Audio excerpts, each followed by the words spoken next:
Bienvenidos a Detecta Info. En el presente bloque del día de hoy tenemos como invitado al doctor Santiago Herrera, quien es médico geriatra e internista, también médico staff de Detecta Clínica. Muy bienvenido, doctor. Gracias, Carol. Gracias, doctor, por estar aquí.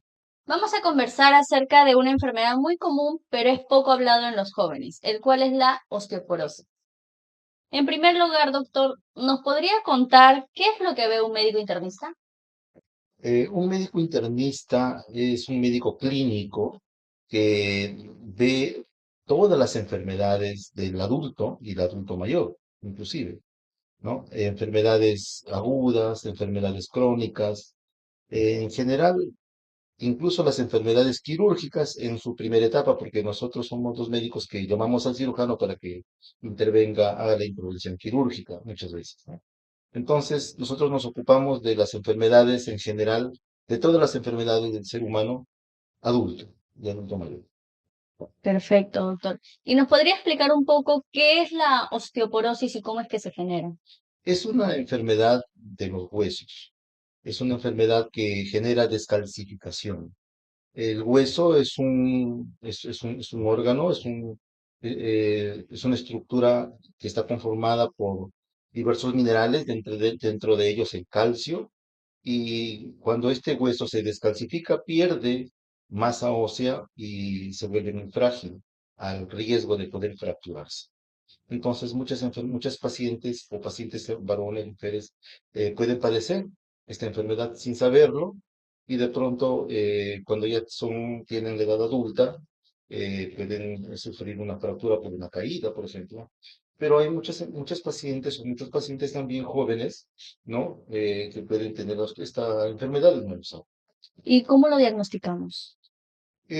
Comúnmente la osteoporosis se diagnostica mediante una prueba que se llama densitometría ósea.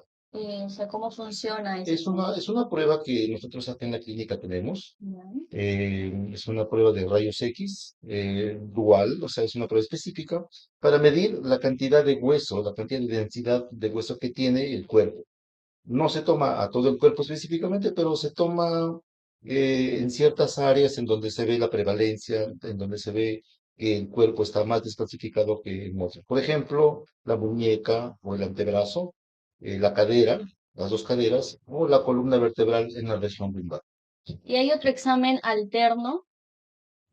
Bueno, sí, los exámenes para diagnosticar osteoporosis, el menos costoso es la densitometría ósea, pero también la tomografía diagnostica también osteoporosis, la resonancia también, ¿no? Son muy caros, no se usan normalmente para un diagnóstico de osteoporosis. Y hay otras enfermedades que causan osteoporosis, pero que son secundarias y eso de repente lo podemos tratar más adelante. Y en caso de los jóvenes, ¿cómo es que ellos contienen esta enfermedad? Mira, yendo al tema de la osteoporosis de los jóvenes, porque normalmente la osteoporosis da a los adultos en general, ¿no? Adultos Claro. mayores, Ujú. ¿no? Después de los 50 años, 60 años de edad, esta enfermedad es muy prevalente. Normalmente es más prevalente en la mujer que en el hombre, ¿Por qué? porque las mujeres tienen un receptor estrogénico Ujú. dentro de los huesos, ustedes producen estrógenos. Claro. Entonces el estrógeno como que activa el hueso, lo mantiene vivo, lo mantiene activo. Pero conforme van perdiendo este estrógeno, cuando ya tienen la menopausia, cuando ya cesa su regla, porque los ovarios ya no trabajan, disminuye la cantidad de estrógenos en la sangre, ya no trabajan los receptores óseos y el hueso se comienza a debilitar. Es muy frecuente, más en las mujeres que en los hombres, la osteoporosis. Y en caso de los hombres jóvenes, El tema ahí iba, ¿no? Entonces, como se manifiesta más en las mujeres ya. y también en los hombres de la edad adulta, eh, no es tan frecuente verlo en gente joven, porque la gente joven está protegida, entre comillas. Sin embargo, hay enfermedades secundarias que pueden hacer de que esta enfermedad se presente en jóvenes. ¿Cómo Por cuáles? ejemplo, pacientes que por alguna razón de su vida están tomando medicamentos y una de las causas es esa, justamente los que toman medicamentos como los glucocorticoides. Mucha gente a veces me pregunta qué son los glucocorticoides, ¿no? Si alguien por ahí ha escuchado que toman prednisona, la Ya, prednisona es un corticoide. Lo usamos para el asma, por ejemplo, claro. ¿no? Lo usamos para la artritis reumática y otras enfermedades que tienen que ver con una inflamación sistémica. Entonces, gente que usa corticoides de una manera crónica puede tener un chance más alto de tener el hueso, la masa ósea disminuida siendo joven. Y hay, o sea, factores de fractura en estos jóvenes. Eh, Depende del pico que se haya alcanzado de masa ósea cuando ha sido joven. Y hay diferencias porque en temas de sexo, por ejemplo, la pubertad es más tardía en hombres que en mujeres. Claro.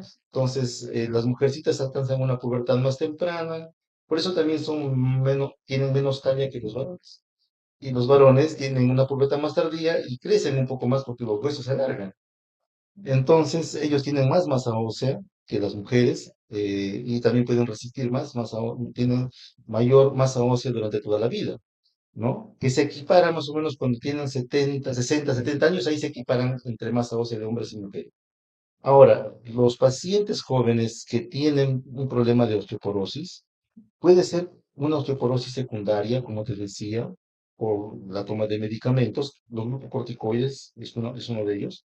Pero también hay pacientes que convulsionan. ¿Has escuchado pacientes que convulsionan? Mm, Hay enfermedades que causan convulsión y para ya. ello toman difenildidantoína o epamin, que es el nombre comercial. Este medicamento también disminuye la cantidad de masa ósea, ¿no? Los pacientes que se ponen heparina y algunos otros medicamentos que tienen que ver con los fármacos que disminuyen la masa ósea.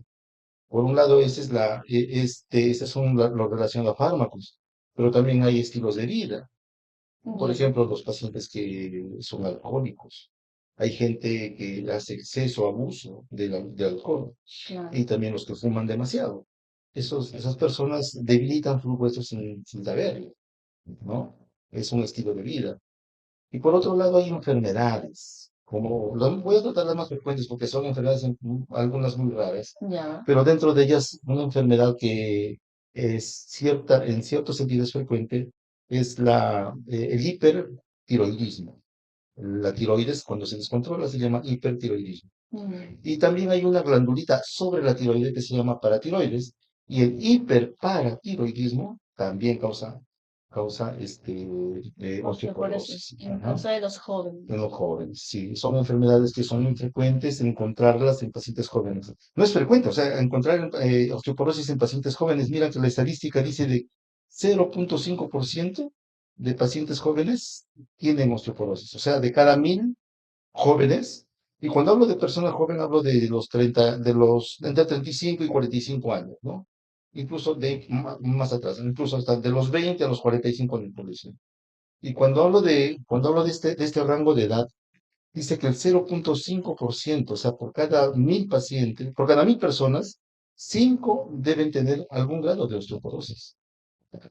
Por cada 100.000 habitantes, hay 500 que tienen osteoporosis, En caso de en general. caso general. En Lima, que tenemos cerca de 12 millones de personas, tendremos 50.000 Que está con jóvenes osteoporosis. que tienen osteoporosis y que de pronto no lo saben.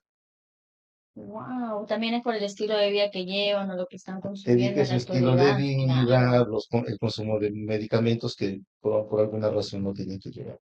Doctor, ¿y son más comunes en cierto tipo de huesos o en áreas en específico? La osteoporosis ataca de cabeza a pies. Pero en algunas áreas es mucho más eh, preocupante, diría yo, porque fracturas, por ejemplo, que se pueden producir por osteoporosis a nivel de la columna vertebral, puede causar mucho dolor, incapacidad en las personas. Entonces, ese problema por la incapacidad que produce, sobre todo cuando se fractura uno, por ejemplo, una fractura de muñeca, la persona que es diestra y se fractura la muñeca ya no va a poder hacer las cosas como antes. Se puede quedar hasta discapacitado, discapacitado. Y una fractura de cadera, peor todavía, lo postra a los pacientes, ¿no? Actualmente hay maneras de poder recuperarlos, pero bueno, de todas maneras causan fracturas, ¿no? Y yendo a esa parte, ¿qué tratamientos le podemos dar a los jóvenes?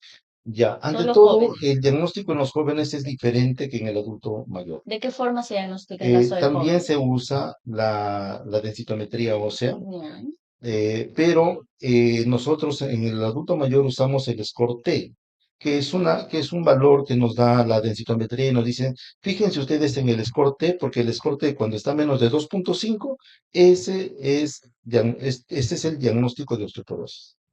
Sin embargo, en el adulto joven, perdón, en el joven, Ok. uno no debe fijarse en el score T, sino en el score Z, que es es otra medida que también nos alcanza la densitometría ósea. Y en el score Z nos dice cuando el joven tiene osteoporosis, el score Z está ya en menos del 2,0, el signo negativo, -2. Para abajo ya es de osteoporosis. Con el score Z en el joven. ¿Y cuál es la diferencia de tratamiento entre el joven y el Primero, en adulto? el joven hay que buscar las causas, Bien. porque la osteoporosis en el adulto mayor es una osteoporosis senil, osteoporosis por la posmenopáusica, que Por esos la son misma edad por la que, misma edad, claro, exacto, la condición de mujer y la parte genética, ¿no? Porque pacientes, la osteoporosis es una enfermedad genética que se transmite de padres a también hijos, hereditario. sí, es un factor de genético que está muy involucrado en la osteoporosis. Cuando hay el factor de que una madre tiene osteoporosis, los hijos van a tener Pero osteoporosis. obviamente se les va a aparecer en las edades En avanzadas. edades avanzadas. Sin Claro. embargo, ahí va, ¿no? En el joven el problema es las causas secundarias. O sea, el tratamiento difiere de que si yo le encuentro hipertiroidismo al paciente joven, entonces tengo que tratar el hipertiroidismo para que desaparezca su O sea, el osteoporosis. tratamiento depende de cómo es que lo ha producido. Exacto, el tratamiento en pacientes jóvenes depende de la causa No. inicial. Sin embargo, hay una osteoporosis idiopática. O sea, significa que no se sabe. O sea, apareció y no tenemos causa. ¿Y qué tratamiento le podemos dar? Ahí sí tenemos que indagar un poco más. La densitometría nos sirve bastante en ese sentido. Bien. Descartar todas las causas secundarias, descartar que el paciente no fume, descartar que el paciente no tome licor, descartar que este paciente no haya sido un sedentario, o sea, que no haga ejercicio, porque esas cosas son E inclusive importantes. que no sea hereditario. Claro, y también buscar ahí familiares, exacto, que no tenga familia, y también buscar el hipoparatiroidismo, el hiperparatiroidismo y el hipertiroidismo, y algunas otras causas, ¿no? Como medicamentos, corticoides, lo que estábamos hablando. Descartando las causas secundarias, si no hay ninguna de estas, Ujú. entonces nos quedamos con una definición, con una enfermedad que se llama osteoporosis idiopática, o sea, sin causa. Entonces, acá sí podemos emplear unos medicamentos tan igual como en los adultos, ¿no? Que se llaman bifosfonatos. Son unos medicamentos que ingresan al hueso, Ok. ¿no? Que ingresan por diferentes vías. Hace muchos años se trataba con un bifosfonato que es el gol estándar que se llama alendronato. Mm. Fue el primer medicamento que se usó para el tratamiento de la osteoporosis. Las investigaciones son muy buenas acerca de este medicamento. ¿Y de qué forma actúa este medicamento? Ingresa por la vía, en este caso, el alendronato ingresa por la vía digestiva, se O sea, absorbe, va a la ok. sangre y pasa al hueso, ¿no? Se introduce a través de algunos receptores y ingresa y inactiva a los osteoclastos. Dentro del hueso, que es un tejido vivo, a pesar de que es una estructura sólida, es un tejido vivo, Claro. ¿no? Y tiene células internas y esas células, te voy a mencionar dos importantes, los osteoblastos y los osteoclastos. Los osteoblastos son los que producen hueso, para que se entienda, y los osteoclastos son los que carcomen al hueso, como polillas ahí, dentro de la madera. Mm. Entonces, nosotros al tratar la osteoporosis tratamos de inhibir, o mejor dicho, inhibir está bien la palabra, inhibir A la los actividad de los osteoclastos. osteoclastos. Los inactivamos y dejamos que el huesito, los osteoblastos trabajen Ya. para que se restaure el hueso plano. Pero necesitan calcio, porque claro, yo le paro la actividad de los osteoblastos, pero los osteoblastos para que puedan reparar el hueso que se ha perdido necesitan calcio. Y el calcio no funciona sin vitamina D. Entonces, ahí está el truco del tratamiento de la osteoporosis. O sea, eso también tendría que ser un cambio de vida en los Para jóvenes. completar la idea que te quería decir es que si bien inactivamos a los osteoclastos con los bifosfonatos, no, dentro de ellos actualmente el mejor bifosfonato se llama soliedronato. Soliedronato. No hay nombres comerciales al respecto, pero soliedronato de 5 miligramos endovenoso es mucho mejor que el alendronato que se creó en su inicio. El oral. ¿Por qué? El oral, sí, porque el oral saca gastritis. Los pacientes abandonan el tratamiento. Pero tiene que consumirse con otro medicamento que sea un protector gástrico. No necesariamente, porque igual los otros medicamentos pueden alterar también las disfunciones, sino que este medicamento es muy gastrolesivo, se toma en ayunas y con agua pura, los pacientes no lo toleran, hay muchos pacientes que no lo toleran. Entonces, la opción actual es uno de los mejores en el mundo, se llama Soledronato. A nivel endovenoso. A nivel vía endovenosa, sí, vía endovenosa. Es muy buen medicamento, dura un año la aplicación, o sea, tú te aplicas hoy y hasta el próximo año, por ese tiempo tienes que aplicarte la segunda ampolla. Y así por 6 años O consecutivos. sea, es una ampolla por año. Es una ampolla por año. Exacto. Hay otro medicamento que se llama el denosumab, ¿no? Que también es un biológico y es muy bueno también. Entonces, hay varias alternativas, ¿no? Y dependiendo del problema, por ejemplo, la teriparatide, que es un medicamento también, va muy bien para el tratamiento de la osteoporosis. En este caso de la osteoporosis que estábamos hablando, de la osteoporosis de los jóvenes. Mm, Perfecto. Doctor, a ver, para finalizar con esta parte vamos a ir a la parte emocional. ¿Existen riesgos psicológicos asociados con un diagnóstico de osteoporosis en jóvenes?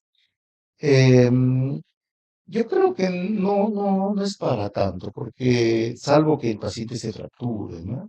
Salvo que el paciente tenga algún tipo de molestia, dolor, pero esta enfermedad es silenciosa. Por ejemplo, un paciente que tiene un estilo de vida que es full deportes, full Ya. gimnasio, ¿cómo tendría que cambiar eso? ¿O sigue normal con su misma rutina? Claro, el ejercicio favorece favorece la regeneración ósea. Entonces, no, a los pacientes que tienen osteoporosis no se les impide que hagan ejercicio. Siguen con su estilo de vida normal. Normal su estilo de vida. Más bien se les recomienda que no lo dejen. Perfecto, doctor. A ver, vamos a tener unas preguntas de parte del público. Son dos preguntas. A ver. La primera nos dice, hola doctor, mi esposo tiene 35 años y se hizo una densitometría ósea y salió con osteoporosis en la columna y cadera. ¿A qué se deberá tan joven? Ya, la pregunta que yo le haría al paciente sería, ¿por qué se mandó a hacer la densitometría? En principio, ¿no? Alguna sospecha, quién sabe, de por ahí, de que o fue algo eventual, no sé.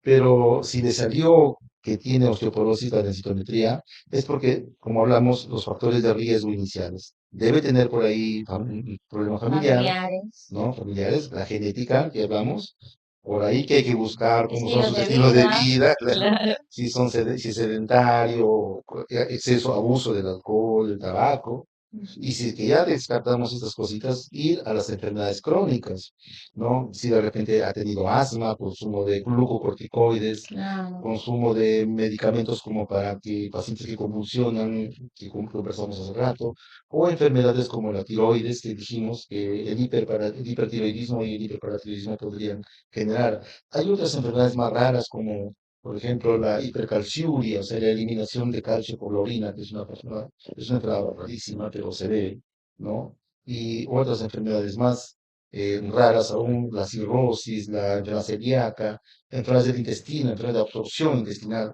que tú comes calcio y no lo absorbes. O sea, entonces, por una enfermedad inflamatoria intestinal. O sea, ya en un paciente joven, se tienen que identificar todas las causas posibles de por qué tiene osteoporosis. O no lo absorbe el calcio, o elimina calcio demasiado en la orina, o tiene las enfermedades estas raras, ¿no? O las O enfermedades, antecedentes, sí, o estilo de o su estilo vida. de vida, Claro, medicamentos. tenemos que ver todas las Tenemos que ver todas opciones las opciones. para poder darle un diagnóstico y también poder darle un tratamiento. Así es. Muy bien, doctor. Tenemos una segunda pregunta que nos dice, doctor, ¿cuáles son los alimentos que me pueden ayudar a prevenir o enfrentar la osteoporosis? En general, como se trata de una descalcificación, entonces los Puro alimentos que que tenga tengan calcio. calcio es fundamental. Se dice que más o menos el ser humano debería tener un ingreso diario de 500 miligramos de calcio diario.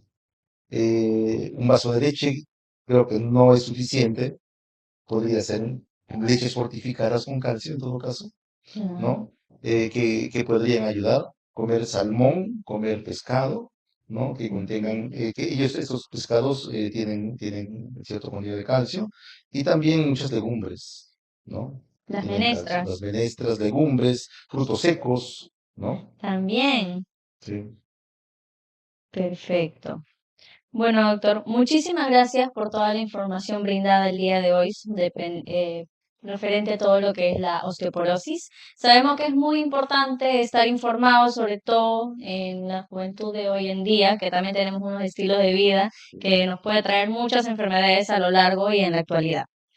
Bueno, doctor, ha sido un placer haberlo tenido acá. ¿Tiene alguna recomendación para nuestro público? Definitivamente sí, yo creo que el chequeo es muy importante, Ujú. estar al tanto de alguna dolencia o si sabemos que, hablando de osteoporosis, tenemos enfermedad familiar, creo que por ahí empecemos, y también el estilo de vida. Yo creo que es fundamental cuidar nuestro cuerpo, evitar todos los excesos de consumo, sobre todo de alcohol, tabaco. Deberíamos abandonar este tipo de estilo de vida y hacer ejercicio, que Eh, es, y así poder prevenir la osteoporosis sí, de y la joven dieta, y adulto. Y así también es. la dieta, consumir mucho más calcio. Bueno, doctor, muchísimas gracias por la participación el día de hoy. Nos vamos a ver en un próximo capítulo de TechTime. Gracias. Gracias. Hola, ¿qué tal? Mi nombre es Kelly Bernales y soy doctora especialista en ginecología y obstetricia. El día de hoy voy a responder las preguntas más frecuentes sobre colposcopía digital.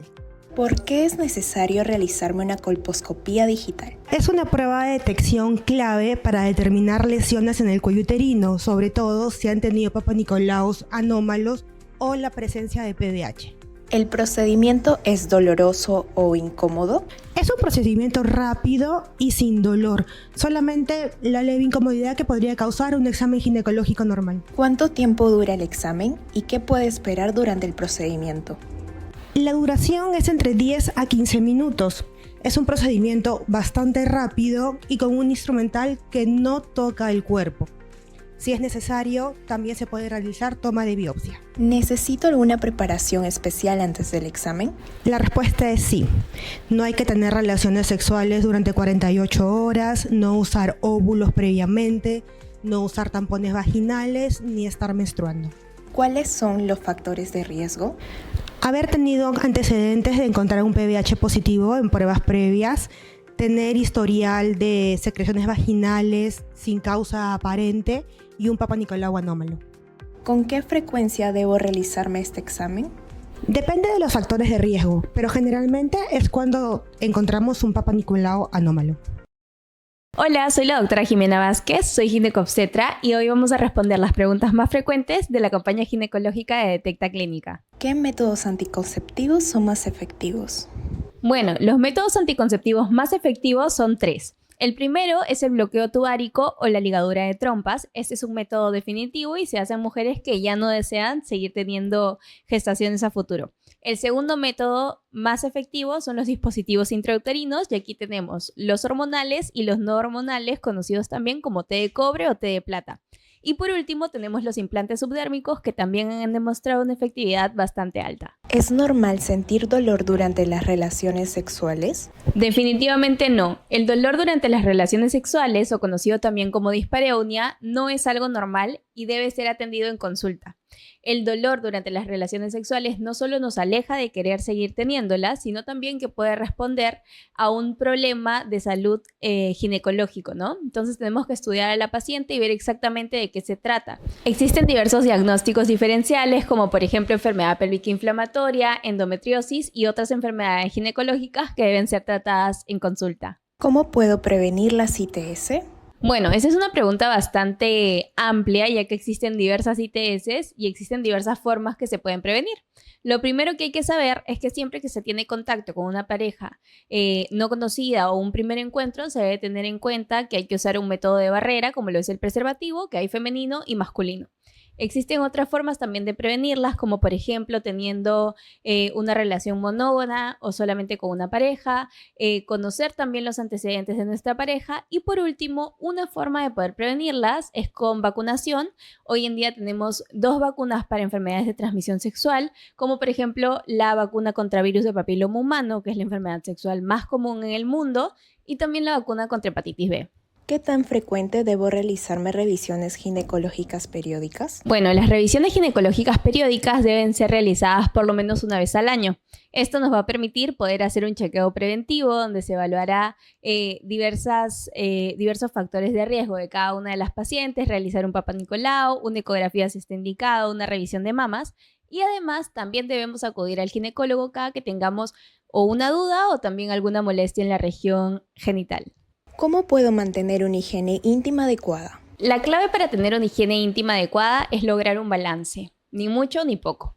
¿Por qué hablo de esto? Básicamente porque hay muchas mujeres que creen que un sinónimo de tener una buena higiene íntima es realizarse duchas vaginales, realizarse lavados muchas veces al día, usar toallas húmedas o otros productos que pueden tener más daños que beneficios.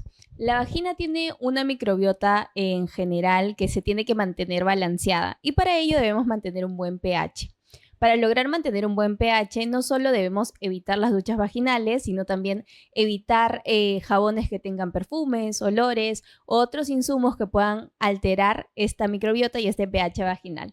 Además, hay que tener en cuenta otros factores, como por ejemplo el tipo de ropa interior que utilizamos, que siempre debe ser de algodón, evitar los protectores diarios porque pueden favorecer a las infecciones vaginales, y también evitar las duchas vaginales, ya sea con productos o también con agua dentro de vagina, ya que nada debe entrar dentro de vagina. ¿Es cierto que muchos jabones íntimos pueden generar infecciones? Bueno, usar jabones que no son adecuados y que alteran el pH sí pueden generar infecciones, sobre todo si realizamos lavados constantes, continuos y muchas veces por día. Siempre debemos lavar vagina solamente por fuera, en la región de la vulva, sin introducir nada dentro de la vagina para evitar cambiar el pH de vagina y también barrer la microbiota natural que tenemos todas las mujeres. Hola, ¿qué tal? Mi nombre es Dr. Jesús Quincho Espinosa, soy ginecólogo con subespecialidades en medicina reproductiva y uroginecología. Hoy estamos para poder responder las preguntas pertinentes. ¿Qué es la fertilidad? Para poder entender el contexto de la fertilidad, nosotros debemos de conocer básicamente los aspectos fundamentales, cómo se produce en sí una fecundación, una implantación y un recién nacido vivo, para poder entender las subsiguientes preguntas. Para eso me gustaría llevarlo a una explicación didáctica y poder explicar paso por paso. En sí, para que se pueda procrear un recién nacido vivo, se tiene que empezar bajo un contexto de conocer la neuroendocrino, inmunología y lógicamente la gestación. Entonces, eso significa que una mujer para que geste debe reglar regularmente, debe tener el aspecto hormonal adecuadamente y la parte anatómica íntegra para que así pueda haber una fecundación, lógicamente, con el aspecto del varón, en la cual también su seminograma o espermatograma debería ser lo adecuado. Entonces, si nosotros tenemos una parte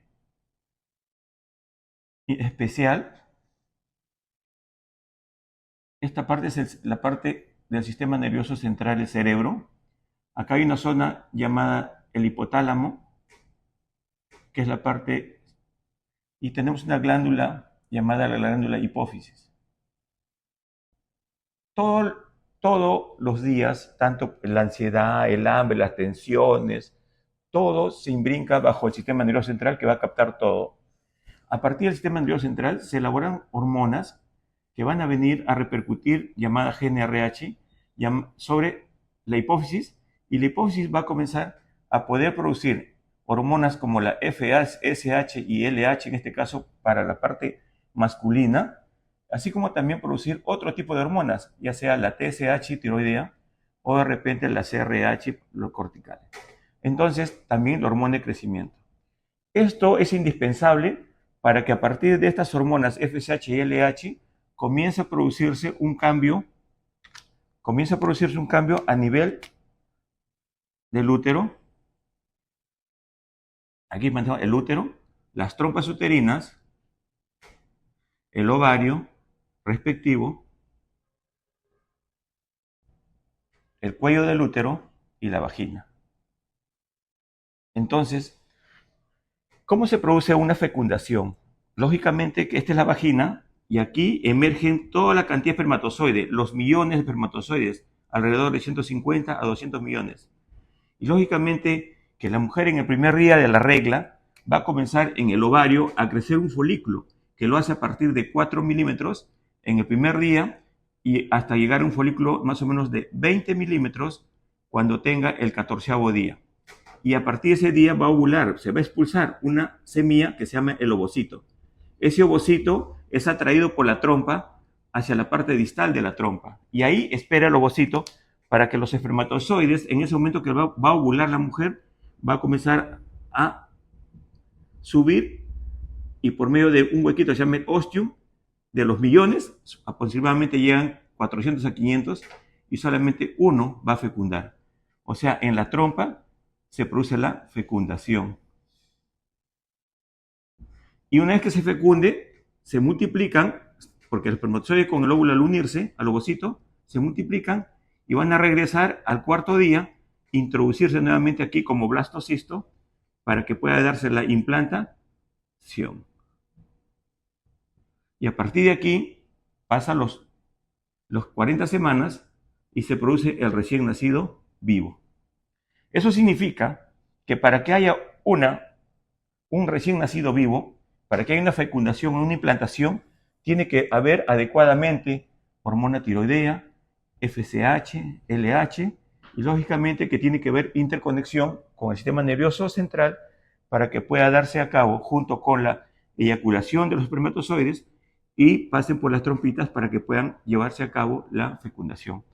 Esto se hace normalmente cuando la mujer tiene la regla el primer día al 30º día, la mujer supuestamente va a ovular entre el día 11 al día 17, o sea, el 14 es el día central, donde va a ovular y lógicamente va a producirse la gestación. Esta primera etapa es una etapa de crecimiento estrogénico, acá va a crecer el folículo, y esta segunda etapa es la etapa progestacional, donde va a agarrar el útero a tratar de sidualizarse, de tratar de prepararse para que llegue a la implantación. Entonces, nosotros si vemos que todo este aspecto está funcionando bien, va a haber fecundación e implantación. Tenemos que ver entonces que el varón tiene que tener buena cantidad de semilla, el útero debe estar íntegro sin ningún problema interno ni externo, las trompas deben estar permeables, el ovario debe estar adecuado porque es el que produce los ovocitos o las semillas, y la parte endocrinológica y también del sistema nervioso central adecuado para que pueda producirse la fecundación. Entonces, cuando uno quiere ver dónde está la falla puede ser el varón produce mal espermatozoide o la calidad está indeterminada. O de repente tenemos en el útero un pólipo, un mioma, tampoco va a haber falla. Si es que la trompita está cerrada, imagínense, no se va a encontrar el espermatozoide con el ovocito y por lo tanto no va a haber fecundación. Si es que está alterado la ovulación, también. Si es que está afectado la hormona tiroidea, también. Si es que está afectado la secreción de folículo estimulante, LH, también.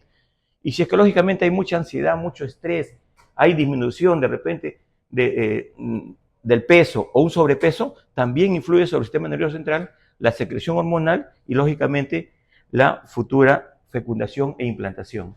¿Cuál es el mejor momento para quedar embarazada? El mejor momento para quedar embarazada después de esta explicación, hay que entender, en un ciclo la mujer regularmente tiene 30 días.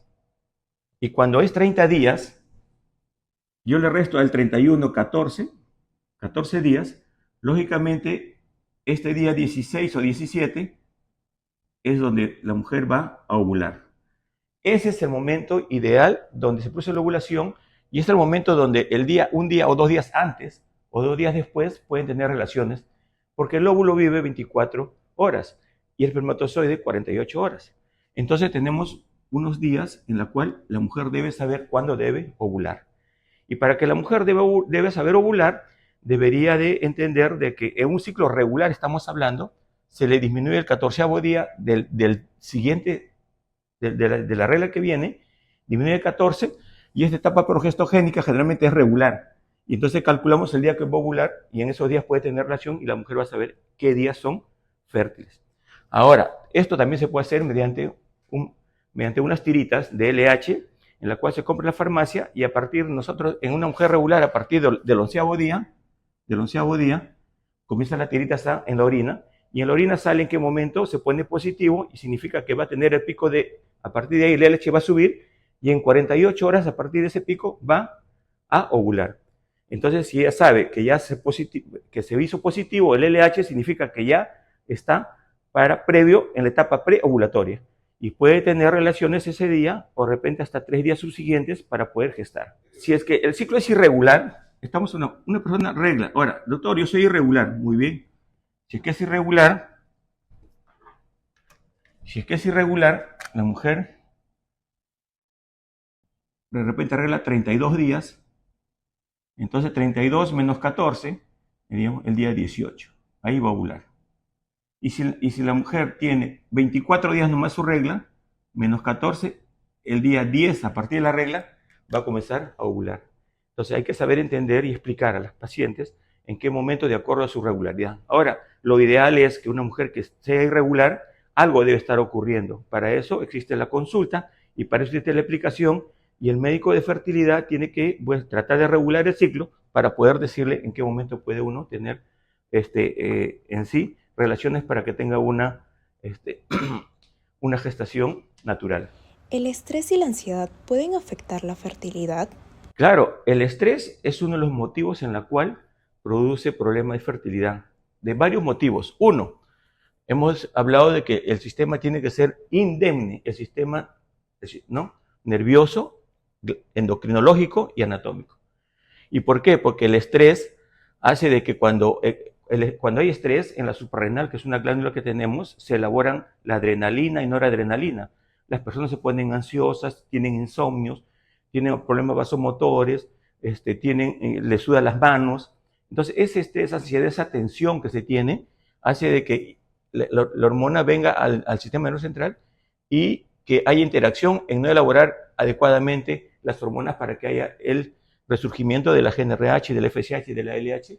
Y muchas veces la ansiedad misma, por ejemplo, trae consigo la amenorrea o que es la suspensión de la regla. La mayoría de las causas de amenorrea después de una gestación, o sea, amenorrea significa que no viene la regla, la mayoría piensan, claro, la primera causa es gestar. La segunda es, en verdad, tratar de tener hábitos distintos. Por ejemplo, hacer deporte de un momento a otro, bajar de peso de un momento a otro, o de repente tener por un robo o un problema, en verdad, una pérdida de un ser querido. Todo eso constituye acción del sistema nervioso central y por lo tanto la pérdida de la regla y secundariamente, lógicamente, la no fecundación. Y después el estrés también trae consigo el peristaltismo de las trompitas para encontrarse entre el óvulo y el espermatozoide y así afectar indirectamente lo que es la fecundación. ¿El peso corporal influye en la fertilidad? Claro, el peso influye en dos motivos. Uno, hay la disminución de peso, el índice de masa corporal de 18 o el índice de masa corporal mayor de 25 disminuye hasta 40% en los problemas de fecundación. Entonces, por eso es adecuado ver cuál es el motivo de la disminución de peso, la nutrición, y cuál es el motivo también del aumento de peso. Y ellos normalmente tienen una acción incluso sobre el sistema nervioso central y secundariamente sobre la implantación, en este caso, al crecimiento del recién nacido vivo. Entonces, desfavorece lógicamente. Por eso, cuando nosotros tratamos de dar tratamiento a una mujer, ya sea por tratamiento de baja complejidad o alta complejidad, ¿no? Tratamos de mantener un índice de masa corporal adecuado para que lógicamente todo el eje sea adecuado y su implantación también de por sí nos lleve a un porcentaje alto de tener un recién nacido vivo. ¿Cuánto tiempo debo intentar quedarme embarazada antes de preocuparme? Cuando una pareja a veces se casan y al segundo mes ya están pensando que van a gestar, eso no es así. Si estamos hablando de una pareja que tiene, en este caso, 30 años, 20 a 30 años o hasta 32 años, lo ideal es esperarse un año. Si una pareja sí tiene a partir de 35 años, se debe esperar hoy en día 6 meses. Entonces, ¿por qué les digo? Porque miren, quiero que tengan idea, cuando una mujer tiene 25 años, se casa, en el primer mes va a tener la posibilidad de gestar el 25%, o sea, de 4 a 1. Si es que pasa 35 a 30, y si esa pareja se casa a los 35 años, el porcentaje de éxito en el primer mes va a ser alrededor de 14 a 16%. Imagínense, si una mujer se casa a los 38, 40 años, el porcentaje de gestación va a ser del 3 a 4%. Por eso es que es importante saber cuál es el momento ideal para que una mujer geste. El momento ideal para que una mujer geste debe ser entre 20 y 30 años, donde los ovocitos en el que se producen en el ovario, su calidad es muy adecuada. A partir de los 32 años ya comienza a descender la calidad y lógicamente hoy en día se ha vuelto el primer problema de las mujeres para que gesten la edad en esta etapa. En esta etapa de la edad, lógicamente, que nosotros tenemos que ver de que disminuye la calidad y hace pues un poquito más complicado el tratamiento y muchas veces tenemos que irnos a un tratamiento de alta complejidad y si lógicamente sigue con la edad, incluso hablamos hasta de ovodonación, que es lo que no se requiere. ¿Cuáles son los anticonceptivos que pueden afectar mi fertilidad futura? En verdad, los anticonceptivos que toman ustedes, sea mensual, sea trimestral, sean estrógeno combinados, o sea, solamente la minipíldora, lo que se llama los progestágenos, no afectan para nada la fertilidad. En ese momento, lógicamente, que no ovulan, o sea, trata de que no bajen las sustancias, no ovulan y no va a haber recién nacido. Entonces, el usar té de cobre o usar un dispositivo que solamente tenga una acción local, puede hacer que son inflamatoria y pueda repercutir en la suboclusión de las trompas y llevar a un problema de fertilidad, pero para eso previamente se hace un estudio que se llama histerosalpingografía para ver que estén libres las trompas y poder dar el suficiente tratamiento. En este caso hablamos de subfertilidad. ¿Cuáles son las causas más comunes de la infertilidad en las mujeres? Las causas más comunes, quiero hablarles algo. En los años 75, 80, todo se estudiaba la mujer. La mujer era la causa. Hoy en día, con el advenimiento de las nuevas técnicas y los nuevos estudios moleculares, se ve de que del 100%, el 35 a 30% es problema de la mujer. El 30% es problema del varón. El otro 30% es problema de ambos, se le ve el problema de ambos. Y un 10% son causas de un origen desconocido, en la cual le hacemos el estudio, le hacemos, en este caso, el estudio básico, que es el espermatograma, para ver la permeabilidad, la histerosalpingografía, y el estudio de la semilla de la mujer, que es la reserva ovárica, y aún así esperamos, y dándole tratamiento, no gestan. Ese es un porcentaje que va aproximadamente en el 8 a 10%, y tienen tratamiento respectivo de acuerdo de repente a muchos otros factores que puedan acaecer, como el problema inmunológico o problemas hormonales. Ahora, las causas en la mujer primariamente ha cambiado. Hace 15 años el problema era tubo ovárico. Quiere decir que porque había legrados, porque había infecciones múltiples, se cerraba la trompita y no había fecundación. La segunda causa antes era el problema ovulatorio, la tercera causa era el problema de endometriosis, ¿no? Y dentro del ovulatorio ovario poliquístico, y una de las causas, hoy en día, la primera causa ya no es eso, sino es la edad. La mujer estudia, se va al extranjero, quiere la parte económica, bueno, se pone importante para ellas, no encuentran el hombre verdadero, el aspecto social, eso implica de que aplacen su fertilidad o aplacen de que a los 40 años no tengan de repente la suficiente calidad del ovocito y es un problema hoy en día. Hoy en día la primera causa es problema ovulatorio, porque por la edad viene el ovario poliquístico, viene la endometriosis, vienen los problemas tubováricos y en el hombre las causas frecuentes son, en este caso, el varicocele. El varicocele es algo frecuente. Hay causas idiopáticas de seminales, o sea, en el momento de estos espermatogramas, que son idiopáticas, y después de esto vienen los problemas cromosómicos o los problemas suboclusivos en la parte de la regeneración de los folículos para que pueda eyacularse. ¿Cuál es el estilo de vida adecuado que debo tener para prepararme antes de concebir? Cuando hablamos de estilo de vida, hay 3 cosas importantes. Los hábitos alimenticios. La mujer no debe de engordar, ni tampoco el hombre, ni tampoco disminuir de peso. Segundo es el alcohol y lógicamente el tabaco. Entonces se ha demostrado que hoy en día el sobrepeso o la obesidad de ahora es distinto que la obesidad de los años 80. Como lo vuelvo a repetir, en los años 80 lo que comíamos, la carne, el pollo, todo era natural y lógicamente no afectaba la parte génica ni la parte cromosómica en el humano. Pero hoy en día vemos de que ya a partir del año 90 y tanto, 2000, todos lógicamente son alimentos que son envasados, que tienen mucha constitución química, incluso los animales se les cambia, y eso hace afección a la parte génica, incluso a la epigenética en el organismo, en la cual pues hace de que la obesidad en sí traiga consigo problemas para la implantación y la fecundación.